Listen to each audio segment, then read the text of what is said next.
Bienvenue donc sur cette petite vidéo pour vous présenter les TP qu'on va faire en physiologie végétale. Donc c'est le module biologie générale physiologie M3 1.3.01 et donc ces TP là ils sont en parallèle avec les cours que vous faites avec Monsieur Magnier en physiologie végétale. Et ils sont également dans le même module que les cours de physiologie animale et que les TP d'histologie animale également. Donc aujourd'hui, on va faire une séance de préparation virtuelle du TP.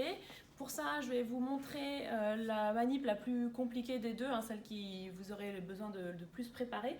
Donc, qui sera une manipulation de séparation des pigments d'une plante, donc le géranium. On va travailler sur le géranium et donc on va chercher à séparer les pigments de la photosynthèse. Pour ça, nous allons réaliser une expérience de chromatographie. Donc la chromatographie, elle va se faire sur une colonne maison et je vais vous montrer comment on va pouvoir la préparer. Et donc les pigments sont séparés sur la colonne ici. Je vais vous montrer le matériel. Donc pour préparer la colonne, vous avez différentes poudres qui sont dans ces petits piluliers.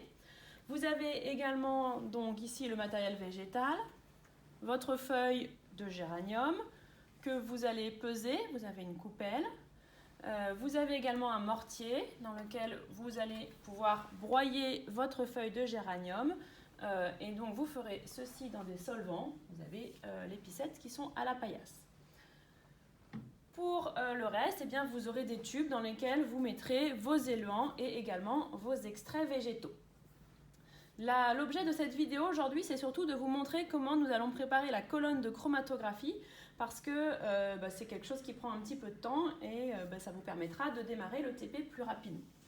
Donc pour préparer la colonne de chromatographie, nous allons faire ça dans des pipettes Pasteur en verre que vous trouverez à la paillasse dans les boîtes qui sont sur les étagères au-dessus.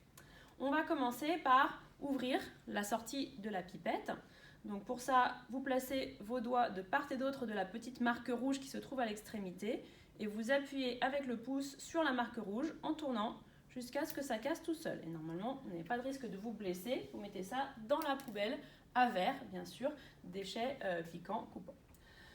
Une fois que vous avez ouvert la colonne, vous venez également enlever le petit coton. Ce sont des pipettes stériles. Donc pour qu'elles restent stériles, il y a un petit coton. Ce coton, nous n'en avons pas besoin.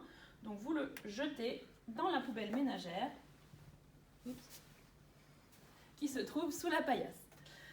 Une fois que vous avez fait ça, vous allez venir installer votre colonne ici, donc sur la rampe.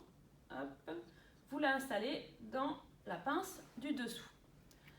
Ensuite, nous allons installer un petit entonnoir. Alors c'est celui qui est noté cellulose, c'est écrit sur chacun des entonnoirs à quoi ils servent.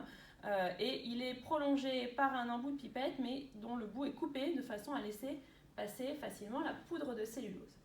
Cette poudre de cellulose que nous allons mettre dans la colonne, eh bien, elle est hydrophile et elle va pouvoir permettre aux molécules polaires de s'absorber sur la colonne. Alors, si je mets ma cellulose comme ça, qu'est-ce qui va se passer? Elle va sortir de la colonne parce que c'est très fin. Donc, avant de mettre la cellulose, nous allons boucher l'extrémité de la colonne avec une substance inerte, donc qui ne va pas interagir avec les pigments. Il s'agit du coton de verre. C'est un petit peu comme de la laine de verre, mais quelque chose de plus fin et à usage scientifique. Donc, on récupère un petit morceau, pas la peine d'en prendre de trop.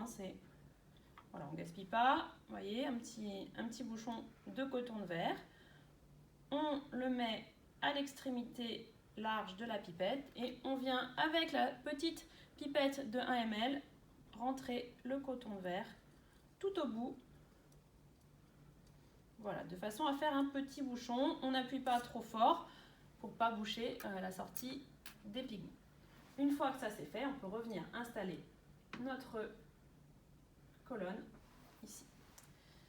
Hop. Donc cette fois-ci, on est prêt à ajouter la cellulose. Hop.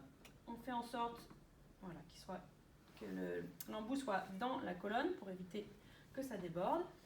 Et on va verser tout simplement la cellulose dans l'entonnoir. Donc c'est écrit sur le petit pot, cellulose, donc c'est de la poudre de cellulose. L'idée étant que ça tombe dans la colonne de façon assez homogène, c'est-à-dire que ça ne tombe pas toujours par le même côté. Donc pour ça, on va retourner la colonne, on va tapoter et on va tourner, vous voyez avec la main gauche, je fais tourner la colonne dans tous les sens. Comme ça la poudre, eh bien, elle se répartit de façon homogène dans la colonne. C'est la partie qui prend un petit peu de temps, hein, il va falloir venir remplir jusqu'ici, vous avez une petite zone un peu plus étroite et c'est jusque là qu'on va rajouter la cellulose. Donc cette partie-là, elle est un petit peu longue, on tapote dans tous les sens, parfois on tapote un petit peu sur la colonne pour que la surface soit à peu près plane et on vient remplir notre colonne.